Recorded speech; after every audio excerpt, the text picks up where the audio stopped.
سيدنا محمد بن عبد الله وعلى آله وصحبه وأزواجه وذريته وعلى أجمعين خصوصا إلى سيدنا محمد عيسى وعلى المقدم محمد بن علي وعلى رسوله وإلى حضرة النبي الفاتحة.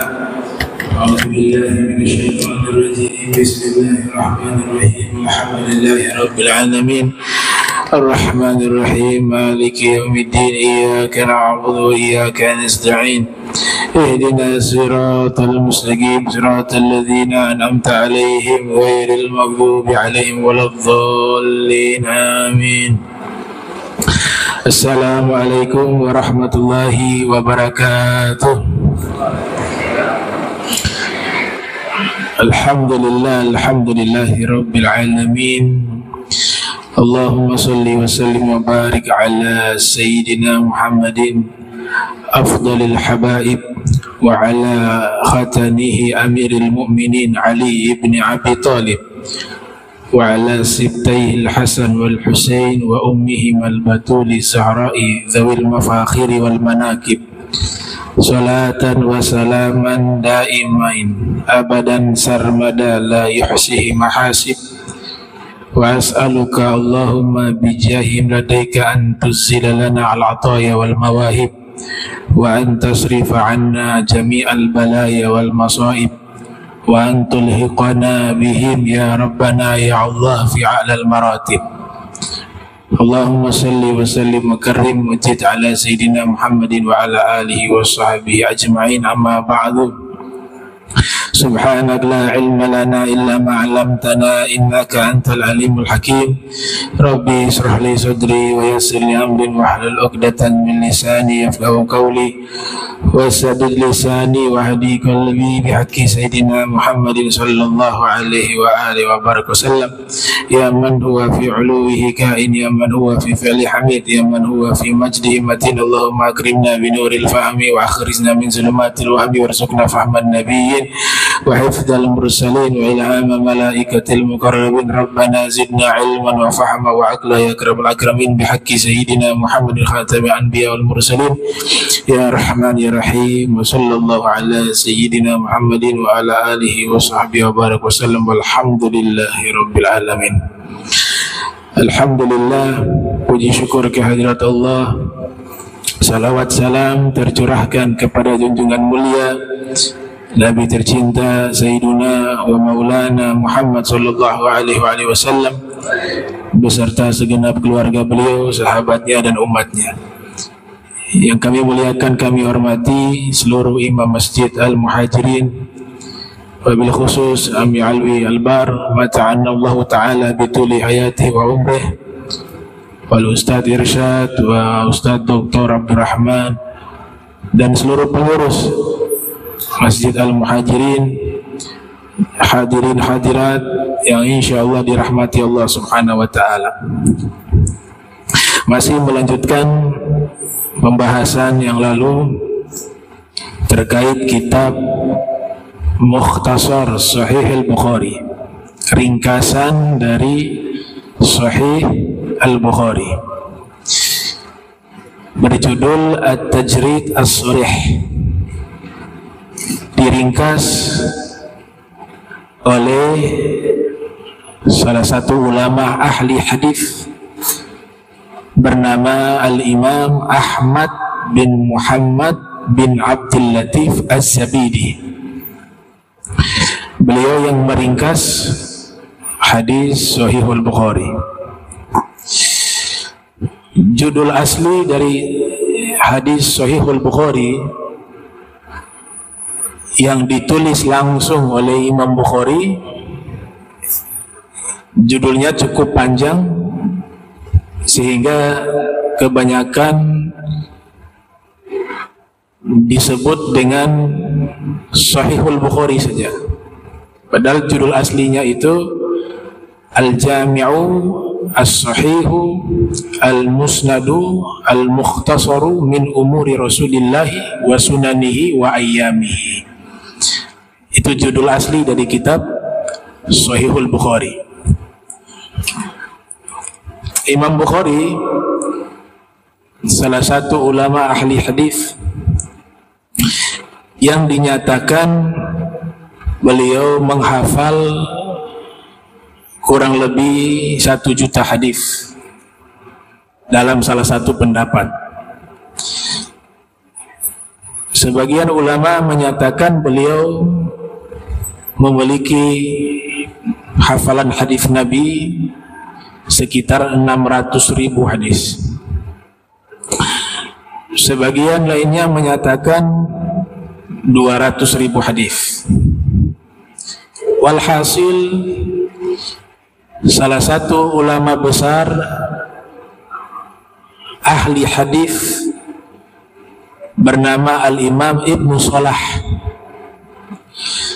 beliau mengatakan bahwa dari 1 juta hadis yang dimiliki oleh Imam Bukhari, diseleksi lagi, dipilih hadis yang terbaik dari yang terbaik, yang dianggap paling sahih 600.000. Kemudian diseleksi lagi 200.000 hadis, diseleksi lagi jadi 7.275 hadis. Itu yang beliau masukkan di dalam kitab Sahihul Bukhari, 7.275 hadis. Kata Imam Ibnu Salah, jumlah 7.275 hadis termasuk hadis yang diulang-ulang di beberapa tempat. Tapi kalau tidak diulang-ulang hadisnya, maka jumlahnya genap 4.000 hadis. Al-Imam Al-Bukhari mengumpulkan hadis ini bukan waktu yang singkat. Beliau menulis kitab Sahih Bukhari itu kurang lebih selama 16 tahun. Awal penulisannya di kota Makkah Al-Mukarramah. Judul-judul yang beliau tulis di dalam kitab Sahihul Bukhari, beliau tulisnya di Raudhatun Nabi. Dan yang menariknya, beliau juga meriwayatkan hadis tentang raudhah, di mana Nabi sallallahu alaihi wasallam bersabda, "Ma baina baiti wa mimbari raudhah min riyadil jannah." Lokasi yang berada di antara rumahku dan mimbarku adalah raudhah, taman surga, sabda Nabi Muhammad sallallahu alaihi wasallam. Jadi setiap judul yang ada di dalam kitab Sahihul Bukhari itu beliau tulisnya di raudhah. Dan para ulama menyatakan dari kalangan ahli hadis, judulnya sudah ilmu. Judul yang beliau letakkan itu sudah disebut sebagai ilmu. Maka ada ulama-ulama, bukan 1-2 orang, banyak ulama hadis, mereka memiliki perhatian khusus terkait setiap judul yang diletakkan oleh Imam Bukhari di dalam kitab Sahih Bukhari. Di antaranya Al-Imam Ibnu Munayyir menulis kitab berjudul Al-Mutawari ala Abwabi Sahih Bukhari, yang menjelaskan tentang bab-bab pokok-pokok pembahasan yang ditulis oleh Imam Bukhari di dalam kitabnya Sahihul Bukhari.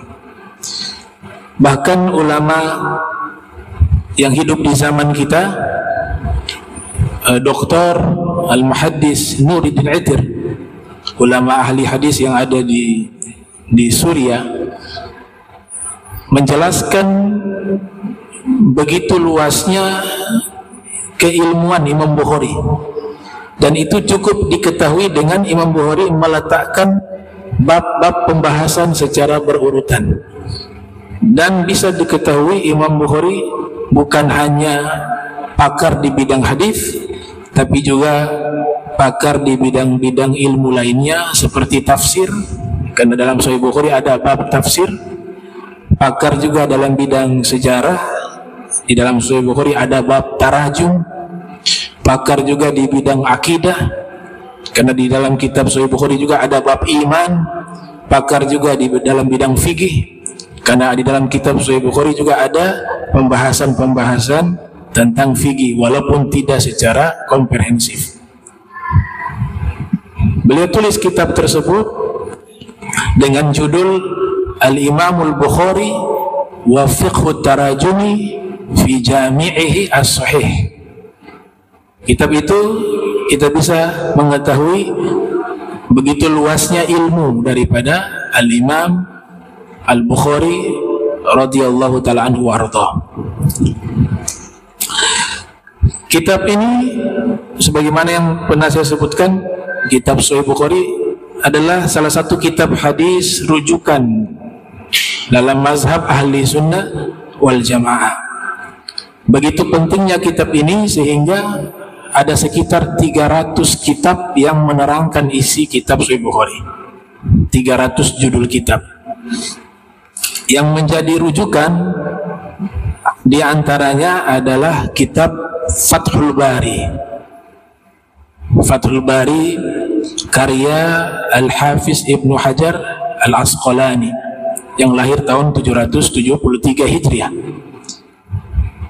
Kitab ini dianggap sebagai kitab yang menjelaskan hadis Sahih Bukhari dengan sangat lengkap, bahkan diberikan julukan Qamus Sunnah, kamus hadis. Akan tetapi di dalam kitab tersebut penjabarannya juga sangat luas ketika membahas sanad, sehingga orang-orang awam sulit memahami. Beliau bahas bukan hanya matan hadis, tapi juga lebih banyak ke sanad hadis. Uraiannya juga kepada para rawi hadis, bukan hanya fokus kepada matan hadis. Matan artinya isi hadisnya. Al-Imam Syaukani pernah diminta untuk menerangkan kitab Sahihul Bukhari, tapi beliau menjawab dengan mengutip hadis Nabi, la hijrata ba'dal fathi. Tidak ada hijrah setelah Fathul Makkah. Maksudnya apa? Gak perlu lagi ngarang kitab syarah Sahih Bukhari kalau sudah ada Fathul Bari. Itu namanya ijabatun muskitah, jawaban yang membuat orang terdiam, gak bisa lagi menjawab. Ijabatun muskitah. Namun ulama lainnya menyatakan kitab-kitab syarah Sahih Bukhari yang menerangkan matannya dengan baik itu karya Imam Al-Qastalani berjudul Irsyadus Sari. Ada juga kitab syarah Sahih Bukhari yang lebih awal dari semua yang terkenal itu, namanya Syarah Sahih Al-Bukhari lil Imam Al-Battal.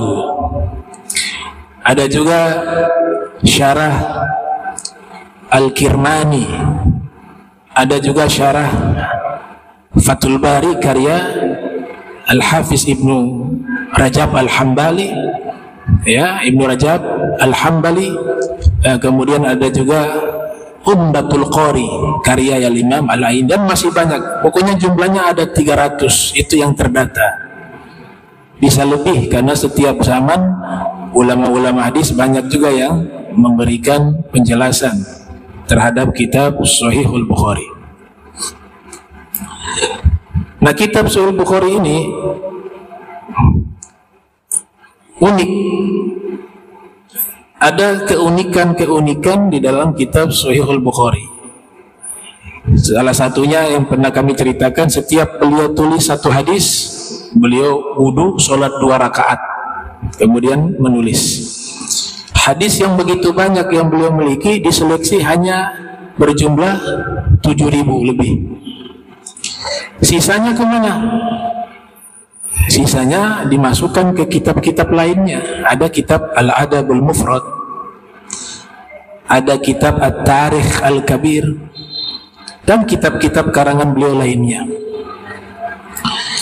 Salah satu guru Imam Bukhari yang memiliki keunikan dari sisi nama, ya. Namanya unik, nama ayahnya unik, nama kakeknya unik, nama buyutnya unik. Sampai ditulis oleh Al-Hafiz Ibnu Hajar Al-Asqalani dalam kitab Tahdzibu Tahdzib. Ini salah satu gurunya Imam Bukhari, namanya Imam Musaddad bin Musahrat bin Musahrat bin Musarbal bin Mugarbal bin Mura'bal bin Arandal bin Sarandal bin Gurandal. Itu namanya, ya, nama dari salah satu gurunya Al-Imam Bukhari, Al-Imam Musaddad bin Musarhat, ya, bin Musarbal bin Mugarbal bin Mura'bal bin Arandal bin Sarandal bin Garandal. Jangan dipahami Mura'bal pakai bahasa sini, ya. Kalau bahasa sini Mura'bal itu kan tidak bagus. Ini kan orang di sana, di Persia, Mura'bal. Nah, ulama hadis semisal Imam Bukhari, satu hadis yang singkat itu diuraikan mendapatkan banyak faedah.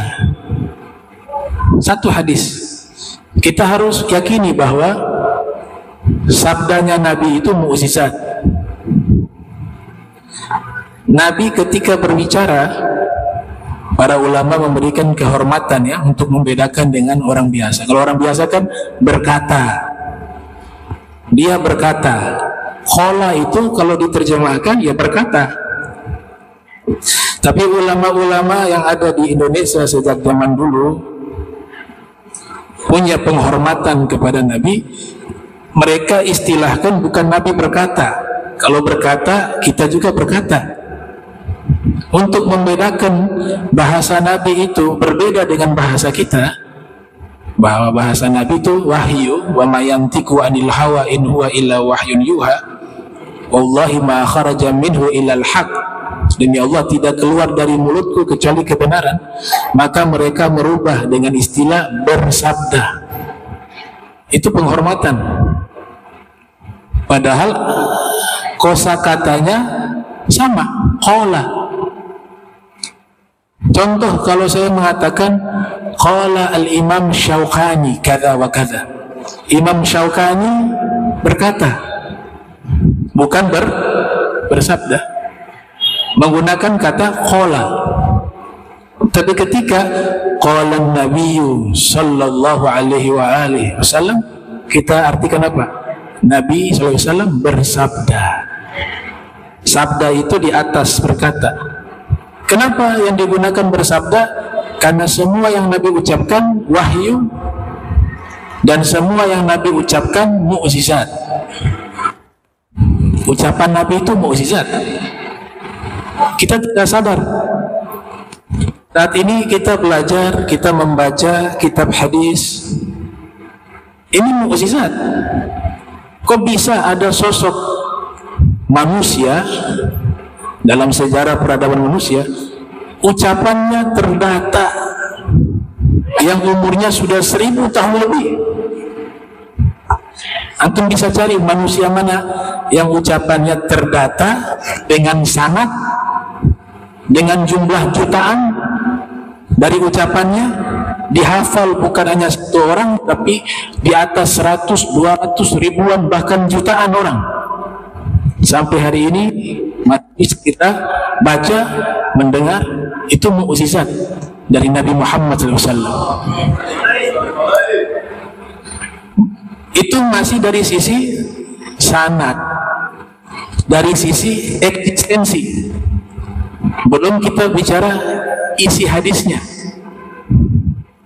Isi hadisnya juga, atau dalam ilmu hadis, matan hadis, itu juga mukjizat. Nabi SAW bersabda, utitu jawami al-kalim, saya diberikan jawami al-kalim. Apa itu jawami al-kalim? Definisinya sangat banyak, para ulama hadis menerangkan. Di antaranya adalah makna jawaimul kalim, qalla lafzuhu wa kathura ma'nah. Lafaznya sedikit, ringkas, tapi maknanya sangat luas. Saya ambil satu contoh. Ada hadis riwayat Imam Ibnu Mardawih. Nabi sallallahu alaihi wasallam bersabda, syayyabatsni Hud wa akhwatuha. Surat Hud dan saudara-saudaranya surat Hud. Al-Qari'ah, Al-Waqi'ah, Wal-Qari'ah, Wal-Haqqah, Wasyams idza kuwirat, Wasa'al Sa'il, ya, surat Al-Ma'arij. Ini saudara-saudaranya surat Hud, kata Nabi. Surat-surat ini kalau dibaca membuat rambut saya beruban. Apa maksudnya Nabi? Bahwa informasi yang ada di surat-surat tersebut menakutkan, sampai membuat saya takut. Sebenarnya ini untuk kita, tanbihan lana, bukan Nabi Muhammad. Karena tidak mungkin Allah Ta'ala membuat takut kekasihnya. Tidak mungkin Allah Ta'ala membuat hati Nabi itu mengalami ketakutan. Tapi ini tanbihan lana, untuk kita. Hadisnya hanya itu. Surat Hud dan saudara-saudaranya membuat saya takut. Tapi ini contoh hadis yang ringkas tapi maknanya sangat luas, diterangkan oleh para ulama hadis menjadi satu kitab. Di antaranya karya Syekh Az-Zamzami Asy-Syafi'i, ulama kelahiran tahun 900 Hijriah, wafat 963 Hijriah, menulis satu kitab berjudul Faidul Jud. Kitab itu hanya menerangkan satu hadis itu, 40 lembar. Dapat fawaid-fawaid. Kenapa Nabi katakan membaca surat Hud dan saudara-saudaranya membuat saya takut? Kesimpulannya diterangkan karena di surat tersebut ada informasi tentang hari kiamat, dan hari kiamat itu menakutkan. Yang kedua, ada informasi tentang azab yang pernah Allah turunkan kepada umat-umat terdahulu yang durhaka kepada Allah dan kepada Rasul-Rasulnya. Ditambahkan juga, kenapa surat ini menakutkan? Karena ada perintah istiqomah. Karena istiqomah itu sesuatu yang sangat berat, maka menjadi hal yang sangat menakutkan. Fastaqim kama umirta, istiqomalah kamu sebagaimana kamu diperintahkan. Ada juga yang membahas hadis yang sangat ringkas. Nabi hanya katakan fatuba lil ghuraba, fatuba lil ghuraba. Itu diterangkan jadi satu kitab. Sungguh beruntung orang-orang yang terasing. Diterangkan oleh Al-Imam Al-Hafiz Ibnu Rajab Al-Hambali yang lahir tahun 763 Hijriah, wafat 795 Hijriah, dengan judul kitab Kashful Qurbah fi Wasfi Hal Ahlil Qurbah, sekitar 24 lembar. Bahkan ada yang membahas kata kullu di dalam hadis, kullu bid'atin dalalah, setiap yang bid'ah itu sesat. Yang dibahas kullunya saja, yang di depannya itu 116 halaman bahas kata kullu. ditulis oleh Imam Taqiyuddin As-Subki dengan judul Ahkamu Kull wa Ma'alaihi Tadul. Nah, begitu ulama hadis ya membahas hadis, tidak satu hadis kemudian ngoceh ya. Satu hadis ngoceh, tapi dikumpulkan hadis, dibahas dengan ilmu berpuluhan, beratus lembar, baru diambil kesimpulan. Kesimpulannya akhir. Kalau yang ngoceh kesimpulannya sudah di awal. Sudah ada kesimpulan di awal dulu, hukumnya keluar. Kalau ulama-ulama hadis tidak seperti itu, dijabarkan dulu secara keilmuan dengan sangat luas, diuraikan satu persatu satu pokok masalah, setelah itu disimpulkan hukum. Yang benar kan kesimpulan itu di akhir, bukan di awal. Keunikan lainnya, setiap sigoh ada haddatsana, ada akhbarana, ada anba'ana, ada sami'na, ada juga akhbarani, haddatsani, anba'ani, sami'tu, dan lain-lain disebut dengan sighah adawat ya. Adawat tata cara pengambilan hadis. Itu semua ada maknanya, ada definisinya, ada maksudnya. Al-Imam Syafi'i itu dikenal sebagai ahli fikih, tapi beliau juga ahli hadis.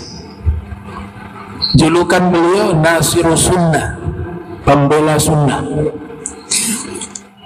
Beliau lahir tahun 150 Hijriah, wafat 204 Hijriah. Imam Bukhari mendapatkan hadis banyak lewat murid-muridnya, baik Imam Syafi'i atau Imam Malik. Imam Malik juga ahli hadis. Kelahiran tahun 93, wafat 179 Hijriah, menulis kitab Al-Muwatta. Metodologi Imam Malik untuk mengajarkan hadis atau meriwayatkan hadis, beliau mendengarkan murid membaca. Jadi murid diperintahkan membaca hadis, Imam Malik hanya mendengar, kemudian yusahih, yadbit, yu'allik. Yusahih, yadbit, yu'allik. Kalau ada yang salah dikoreksi. Oh, itu bacaan salah, yang benar begini. Diberikan syakalnya. Setelah baca diterangkan isi hadisnya. Itu manhaj al-Imam Malik, metodologi Imam Malik. Jadi murid yang membaca, sang guru mendengar, menyimak, memperbaiki, menjelaskan. Keutamaan metode ini, sang guru bisa mengetahui kemampuan murid. Ini murid bacaannya sudah benar atau belum? Itu bisa diketahui dengan cara semacam itu, metode seperti itu. Karena guru menyimak, oh, muridnya membaca seperti ini, oh ini salah, bacaan kamu salah yang ini. Bisa tahu sejauh mana kemampuan dia di dalam membaca hadis Nabi Muhammad SAW.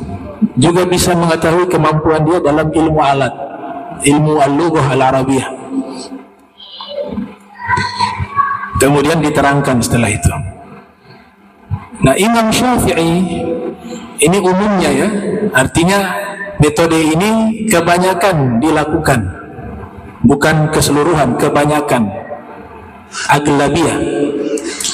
Kalau Imam Syafi'i terbalik, murid disuruh mendengar, kemudian guru yang membaca. Jadi Imam Syafi'i yang membaca, menerangkan, membaca, menerangkan. Murid-murid hanya mendengar. Itu metodologinya Imam Syafi'i. Kalau Imam Bukhari menghimpun keduanya. Imam Bukhari kadang-kadang membacakan hadis kepada murid-murid, dan kadang-kadang murid-murid yang membaca hadis di hadapan Imam Bukhari. Nah, ini bisa kita ketahui metodologi ini ditulis oleh salah satu imam besar al-hafiz kabir wal imam fil hadis bernama Imam Ibnu Rusyaid Al-Fihri yang wafat tahun 721 Hijriah. Di dalam kitabnya As-Sanan Al-Abyan wal Mawridu Al-Am'an fil Muhakamati Bainal Imamain fis Sanadil Mu'an'an. Dalam kitab tersebut dijelaskan demikian. Imam Syafi'i mengatakan, "Idza qara'a 'alaika faqul haddatsana wa idza qara'ta 'alaihi faqul akhbarana." Kalau guru membacakan hadis kepadamu, maka kamu sebut haddatsana, bahwa sang guru telah menyampaikan hadis itu kepada kami. Faqul, maka ucapkanlah haddatsana. Wa idza qara'ta 'alaihi faqul akhbarana. Tapi apabila kamu murid yang membacakan hadis di hadapan guru dan guru mengisbat hadis tersebut, maka ucapkanlah akhbarana. Kemudian kalau anba'ana diberitakan kepada kami, itu maknanya diijazahkan kepada kami. Itu definisi ulama hadis sejak ribuan tahun, sudah sangat formal, intelektualnya tinggi, membahas masalah tentang keilmuan, terutama di bidang ilmu hadis. Karena sebab itulah sampai sekarang masih terjaga ilmu menjaga hadis Nabi Muhammad sallallahu alaihi wasallam.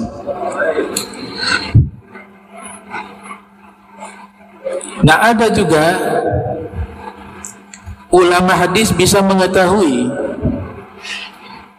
ketika disampaikan di dalam kitab hadis haddatsana, yang pertama kita sudah faham bahwa guru sedang membacakan hadis kepada kami, haddatsana. Dan ketika ada sighah menyatakan akhbarana, kita sudah faham bahwa murid sedang membacakan hadis di hadapan guru dan guru mengisbat hadis itu. Imma hadis itu guru ngasih lewat tulisan kemudian disuruh baca, bisa jadi seperti itu. Imma sang murid ini dapat hadis dari guru yang lain, kemudian dibacakan di hadapan gurunya dan gurunya menyatakan itu hadis, maka itu bisa menggunakan istilah akhbarona. Ini saya mau ajak kita mendalami sedikit dari lautan ilmu dalam agama Islam. Jadi dalam ilmu hadis, kata-kata itu saja punya ilmu, tidak sembarangan tuh. Haddatsana, akhbarana, anba'ana, sami'tu, sami'na, enggak sembarangan. Menggunakan pendekatan intelektual dan spiritual. Kalau intelektual tadi, ini definisinya begini, haddatsana definisinya seperti ini, akhbarana definisinya seperti ini. Itu pendekatan intelektual. Tapi bukan hanya di situ, spiritual juga. Apa? Sholat dulu baru tulis hadis, istikharah dulu. Ini hadis bukan ya Rabb, sudah diteliti, minta kepada Allah petunjuk, ini hadis bukan. Maka tidak heran banyak yang mendapatkan pengakuan langsung dari Nabi lewat mimpi, itu hadis saya, itu bukan hadis saya. Untuk kalangan mereka itu sering terjadi seperti itu. Kalau yang mengingkari berarti mengingkari sejarahnya Imam Bukhari.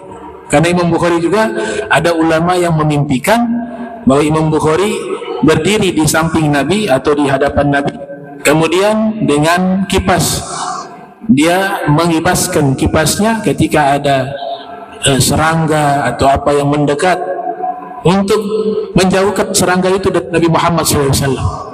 Di belakangnya atau di sampingnya ada Nabi Muhammad. Kemudian ditakwilkan oleh ulama ahli takwil bahwa engkau kelak akan menjadi orang yang membela hadis-hadis Nabi Muhammad SAW.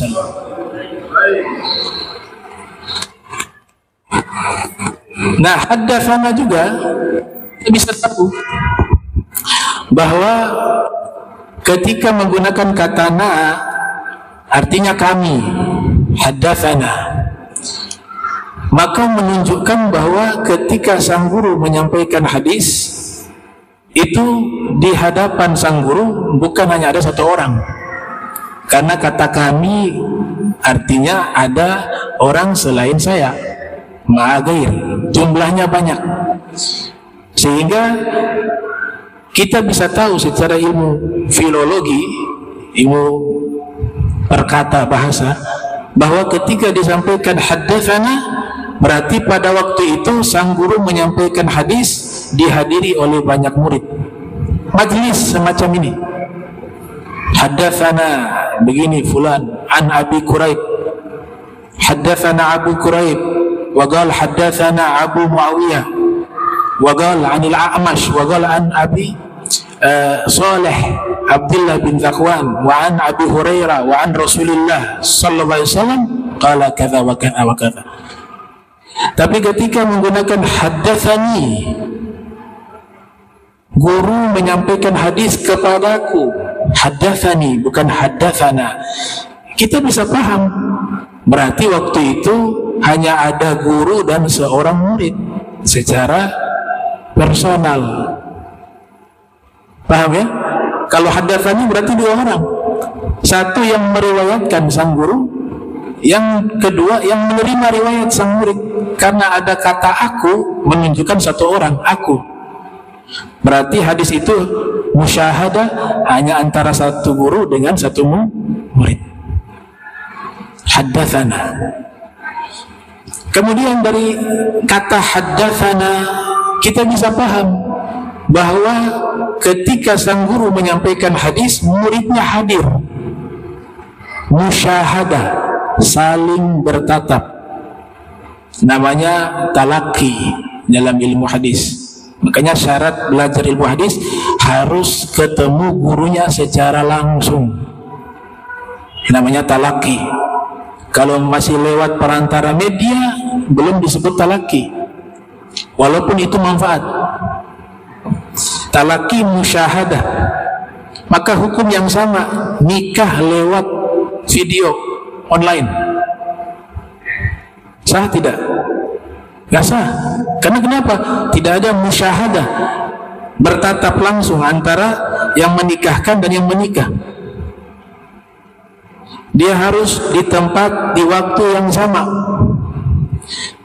Kalau kamera, via kamera, di waktu yang sama, tapi tempatnya beda. Yang namanya musyahadah, waktu dan tempatnya harus sama. Begitu. Itu baru haddatsana. Baru haddatsana. Sudah banyak faedah yang bisa kita ambil. Haddatsana, akhbarana. Al-Imam An-Nasai yang lahir tahun 215 Hijriah, wafat 303 Hijriah, di dalam Sunan. Ini ulama asal Turkmenistan. Dimakamkan di Makkah atau di Baitul Maqdis, ada dua pendapat. Ada istilah yang unik. Imam An-Nasai menyatakan haddatsana Al-Harith bin Miskin. Ini gurunya namanya Al-Harith bin Miskin. Haddatsana Al-Harith bin Miskin alaihi qira'atan wa ana asma'u. Ini sighah penerimaan hadis yang unik.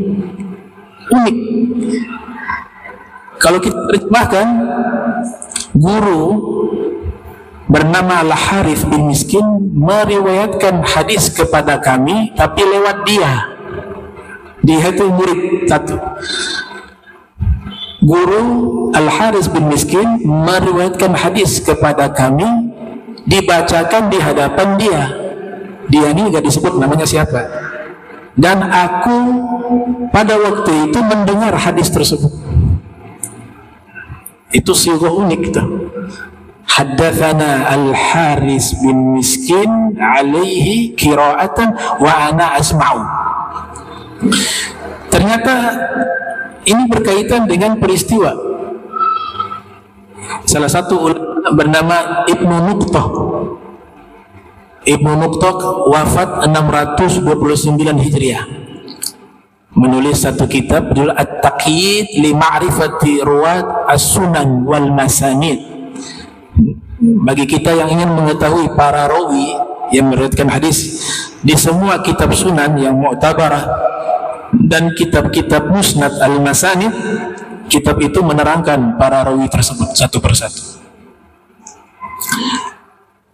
Disebutkan kenapa ada sigot demikian. Al-Haris bin Miskin meriwayatkan hadis kepada kami, dibacakan hadis tersebut kepada dia, dan saya pada waktu itu mendengar hadis tersebut.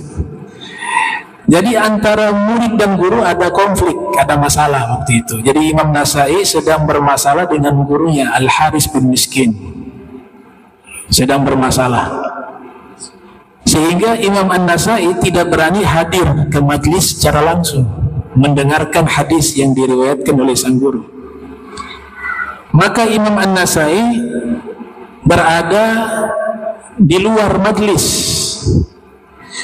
akan tetapi tetap menyimak dan mendengar riwayat hadis yang disampaikan oleh sang guru, sekalipun beliau tidak bisa melihat wajah sang guru. Subhanallah, lagi masalah tapi kalau ilmu tetap datang.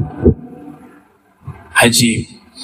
Maka dikatakan oleh Imam Muqtah, maksud sigot itu bahwasanya saya mendengar hadis tapi tidak melihat wajah guru saya, dan guru saya membacakan hadis tersebut kepada salah seorang murid yang ada hadir di hadapannya. Maka jadilah sigot haddatsana Al-Haris bin Miskin alaihi qira'atan wa ana asma'u.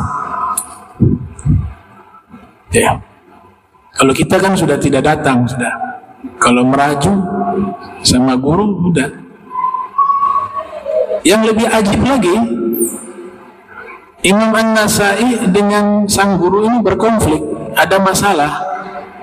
Tapi ketika ditanya oleh ulama-ulama hadis, bagaimana menurutmu Al-Imam Al-Haris bin Miskin, ditanya kepada Imam Nasai, Imam Nasai mengatakan kana thiqatan ma'munah. Beliau orang yang siqah, terpercaya, orang yang jujur, hafalannya kuat, amanah, soleh. Ini lagi ada masalah nih, tapi ditanya jujur. Namanya kejujuran intelektual, as-sidqul ilmi. Masalah pribadi dikesampingkan, karena mereka sedang menjaga hadis Nabi Muhammad sallallahu alaihi wasallam. Maka ditulis. Nah, gurunya ini disanjung oleh Imam An-Nasai dalam kitab-kitabnya, bahkan riwayatnya diterima sekalipun ada masalah. Sang guru ini hakim Qadhi di Mesir. Al-Imam Az-Zahabi dalam kitab Syiaru A'lami Nubala, juga di dalam kitab Mizanul I'tidal fi Naqdir Rijal, yang lahir 673 Hijriah, wafat 748 Hijriah, menyebutkan beliau ini sebagai Al-Imam Al-Allamah Al-Faqih Al-Muhaddits Qadhil Qudat di Misra, seorang imam besar, Al-Allamah, kathratul ulum, ilmunya banyak yang dikuasai, Al-Muhaddits, ahli hadis, Al-Faqih, ahli hukum. Beliau mazhab Maliki karena ngambil ilmu fikih kepada Ibnu Qasim dengan Ibnu Wahab. Ibnu Qasim, Ibnu Wahab sanadnya kepada Imam Malik bin Anas. Kemudian Ats-Tsabat dibacanya huruf ba-nya dibaca fathah, Ats-Tsabat. Memang ada beberapa keterangan membacanya huruf ba-nya sukun, Sabtun. Tapi kita merujuk dalam kamus bahasa Arab, salah satu ulama pakar bahasa Arab yang diakui bernama Al-Imam Fairuz Abadi, dalam kitabnya Al-Qamus Al-Muhit, beliau guru dari Ibnu Hajar Asqalani, beliau mengatakan Ats-Tsabat dengan huruf fathah ba-nya, Ats-Tsabat artinya al-hujjah, bisa dijadikan rujukan. Kalau kitabnya kitab Ats-Tsabat, namanya Ats-Tsabat Al-Kabir karya Syekh Hasan Masyad. Itu adalah kitab indeks nama-nama guru, indeks sanad, dan indeks nama-nama kitab dan sanad kitab. Namanya apa? Ats-Tsabat Al-Kabir. Dibacanya fathah. Kalau huruf banyak dibaca sukun, sabtun, bukan sabat tapi sabat, ya, maka artinya itu berbeda, jadinya pemberani atau teguh. Tapi kalau huruf banyak dibaca fathah, artinya al-hujjah. Nah, istilah ini digunakan di dalam penilaian para periwayat hadis, itu yang digunakan banyak fathah, as-sabat, bukan banyak sukun. Al-Haris bin Miskin mendapatkan gelar yang luar biasa, disanjung oleh ulama, imam besar, ilmunya banyak, ahli hadis, ahli fikih, macam-macam sanjungan. Itu belajar ilmu agamanya terlambat, sudah tua baru belajar. Nah, ini bagi yang usia sudah tua masih ada kesempatan untuk menggapai ilmu, apalagi ilmu agama. Ini sudah tua, tapi dia bisa dapat gelar yang luar biasa, disanjung oleh ulama. Dikatakan oleh Imam Az-Zahabi, innama talabal ilma ala kibarin. Beliau menuntut ilmu di saat usia sudah tua, tapi dia bisa mendapatkan ilmu. Kenapa? Mujahadah, kesungguhan. Zaman mungkin beda, ya. Di zaman itu ulama banyak, waktu berkah. Kita ini sekarang waktu dari pagi tahu-tahu maghrib lagi. Cepat waktu terasa, tahu-tahu pagi maghrib, pagi maghrib. Kok mereka bisa, satu ulama bisa menguasai banyak ilmu. Ada ilmu permesinan, ilmu fisika, ilmu kimia, ilmu biologi, ilmu matematika, plus tafsir, ilmu hadis, ilmu bahasa Arab. Kok bisa mereka? Ya, karena barakatul waqt. Zaman mereka waktunya berkah, hiburan kurang. Kita hiburannya banyak, handphone tuh menyita waktu berapa banyak tuh. Mereka gak ada itu, sehingga baca Al-Quran bisa hafal, bisa belajar tafsir. Rizkinya berkah, waktu berkah, hidupnya berkah. Mereka bisa mendapatkan itu semua. Jadi kaidah mengatakan bahwa belajar di waktu kecil seperti mengukir di atas batu, dan belajar di masa tua seperti mengukir di atas air. Sebenarnya ini bukan hadis, ya, bukan hadis. Kalau hadis kita gak bisa bantah, dosa besar. Ini namanya mahfuzat, kata-kata hikmah dari para ulama. Memang ada benarnya juga, ada benarnya, tidak salah. Maksudnya apa? Orang anak yang masih kecil, sekalipun pahamnya susah, dipahamkan susah, terterangkan gak paham-paham. Tapi ketika sekali paham, terekam sampai masa tua. Anak-anak kecil, ketika di masa kecilnya dia menghafal, hafalannya itu akan menetap kuat di pikirannya sampai masa tua. Walaupun proses menghafalnya jauh lebih mudah daripada orang dewasa, karena masih anak-anak, pikirannya masih pengen main dan seterusnya. Tapi ketika dia menghafal dengan susah payah dan terhafal, itu hafalannya akan tetap berada di otaknya sampai masa tua. Itu yang dimaksud mengukir di atas batu. Karena atas batu itu mengukirnya susah, karena batu, medannya tidak rata, kasar. Tapi sekali terukir, membekas. Beda dengan yang belajar di masa tua, seperti mengukir di atas air. Oh cepat ya, bisa, tapi hilang cepat. Ditulis lagi, hilang lagi, tulis. Ibarat kata, kalau paham lebih cepat orang dewasa, orang tua lebih cepat. Yang kita sampaikan, paham. Tapi nanti keluar di depan masjid lupa. Tadi apa ya tadi? Tahu ya tadi. Begitu juga menghafal. Sudah hafal surat Al-Mulk, hafal, kasihan sampai 8 jam. 2 jam makan, lanjut lagi, lapar lagi. Kalau menghafal kan lapar. 2 jam lapar makan, 2 jam hafal lagi. Sudah hafal 6 jam lah. Sudah hafal surat Al-Mulk. Keluar dia, ngobrol sama sohib. Balik, ulang lupa. Itu memang benar realita, tapi tidak menutup kemungkinan. Sifatnya tidak mutlak. Banyak juga ulama-ulama yang belajarnya di masa tua dan berhasil, banyak. Ibnu Hazm belajarnya telat, tapi jadi ulama besar, bahkan termasuk ulama yang memiliki karya tulis terbanyak. 400 judul kitab riwayah, 200 judul kitab riwayah. Belajarnya terlambat.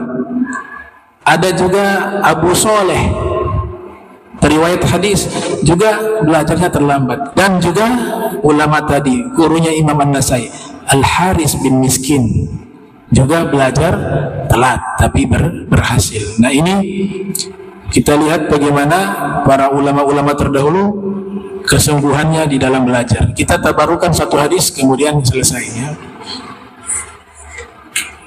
Rasul sallallahu alaihi wasallam bersabda, "A'zamun nas ajra fi sholati ab'aduhum fa ab'aduhum mamsha walladhi yantadhiru sholata hatta yusalliha ma'al imam a'zamu ajra min alladhi yusalli thumma yanam." Paling besarnya pahala bagi seseorang di dalam sholat yaitu yang tempatnya paling jauh dari masjid dan paling jauh berjalannya menuju ke masjid. Maksudnya kita sholat di Muhajirin, pahala semua dapat insyaallah. Tapi ada kasihan yang tinggalnya bukan di Fajr 1, tinggalnya di Kayu Merah misalnya. Saya kan di Kayu Merah misalnya. Ada yang di Fajr 2, pahalanya lebih besar dibanding yang di Fajr 1. Kenapa? Karena yang mungkin di Fajr 1 dekat ke masjid, yang Fajr 2 jaraknya jauh. Makanya setiap langkahnya itu dihitung pahala, baik langkah dalam bentuk kiasan dan ma'nawi. Kalau kiasan, kendaraan dianggap langkah juga. Kalau hakiki itu ma'nawi, hakiki jalan kaki. Tapi ke masa jalan kaki dari Fajr 2 ke sini.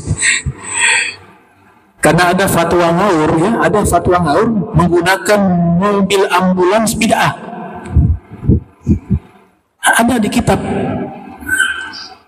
Keluar fatwa itu bahwa jenazah yang dibawa menggunakan mobil ambulans itu bid'ah karena mengikuti orang-orang kafir. Orang kafir kalau bawa jenazah pakai mobil. Saya bilang ini logika yang lucu. Dia pergi pengajian pakai mobil, gak bilang bid'ah. Kan sama. Kemudian kalau mobil ambulans dibilang bid'ah karena membawa jenazah, nah kasihan yang jenazahnya jauh, misalnya kuburannya kubur Islam. Biasa yang bawa kan Bapak Khalid Bahmed ya. Jenazahnya Sasa, di Sasa. Nah, misalnya kubur di kubur Islam. Pak Khalid sudah bawa mobil mau jemput, ternyata orang enggak bid'ah. Ada ulama mengatakan membawa jenazah pakai mobil ambulans bid'ah. Terus bagaimana? Jalan kaki. Nah, silakan jalan kaki. Silakan jalan kaki, bawa itu jenazah dari Sasa ke kubur Islam. Nah, ini gagal paham. Nah, makin jauh perjalanan makin besar pahalanya, dan orang yang menunggu satu sholat ke sholat yang lain pahalanya sangat besar. Seperti kita dari waktu maghrib nunggu waktu isya. Tapi jangan lupa niat i'tikaf. Saya niat i'tikaf sunnah karena Allah Ta'ala. Kalau ulama terdahulu mengajarkan niat nazar i'tikaf. Setiap i'tikaf niatnya nazar. Sudah nazar dapat pahala wajib, i'tikafnya pahalanya lebih besar. Kita nazar i'tikaf di masjid manapun kita ada. Kita i'tikaf di situ pahalanya besar. Ada satu kisah terkait masalah orang yang senang sholat di masjid berjamaah. Kalau yang di masjid, kalau yang di pesantren, sholatnya di pesantren lebih afdol. Karena dia tugasnya 24 jam mendidik santri, kecuali hari Jumat. Tapi sebagian pesantren juga sholat Jumat di pesantren ada. Itu hukum yang berbeda ya. Jangan dibilang itu yang di pesantren harus keluar di masjid. Ya, mereka hidup dengan masjid tiap hari di situ. 24 jam. Itu waktu khusus untuk mereka pada waktu itu. Tapi yang selebihnya masyarakat yang di luar ramaikan masjid, datang. Ada satu kisah, ada orang buta, dia selalu datang ke masjid seorang diri tanpa ada yang menuntun. Itu diceritakan oleh Said Abu Bakar Syato dalam kitab Kifayatul Atqiya. Satu kali dia jalan menuju ke masjid, terpeleset dia, gak ada yang tuntun. Waktu terpeleset jatuh, kepalanya kena batu, berdarah. Akhirnya sudah tidak mampu berjalan, pusing dia.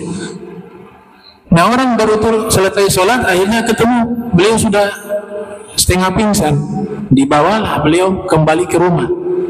Sampai ke rumah ada istrinya, kemudian diceritakan bahwa dia terjatuh, kepalanya mengenai batu. Istrinya ngomong, saya sudah bilang sholat di rumah saja. Kalau sholat berjamaah untuk kamu itu tidak harus karena buta. Jadi jangan lagi pergi ke masjid, di rumah repotin orang saja, kata istrinya. Ngamuk nih, marah istrinya. Dia mengatakan, Allah qad akhadha basari wa qad abqa alayya nura qalbi.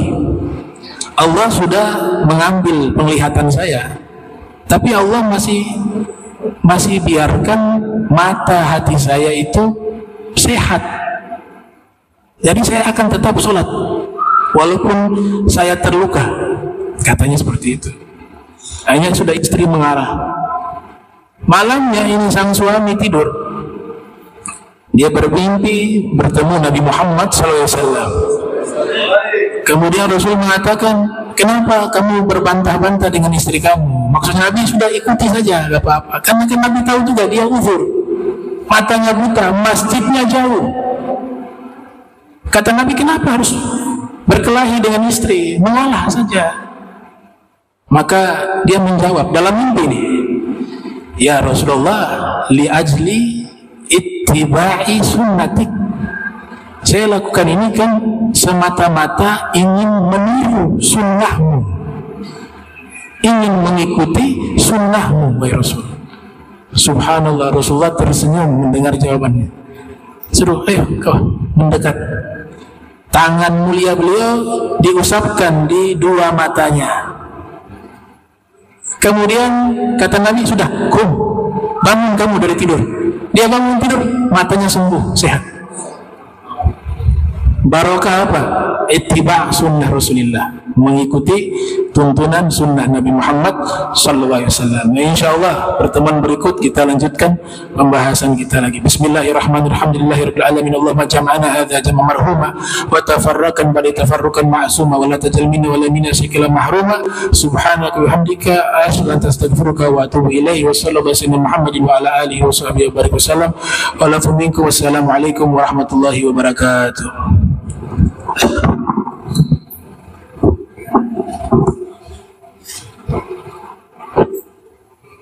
Terima kasih.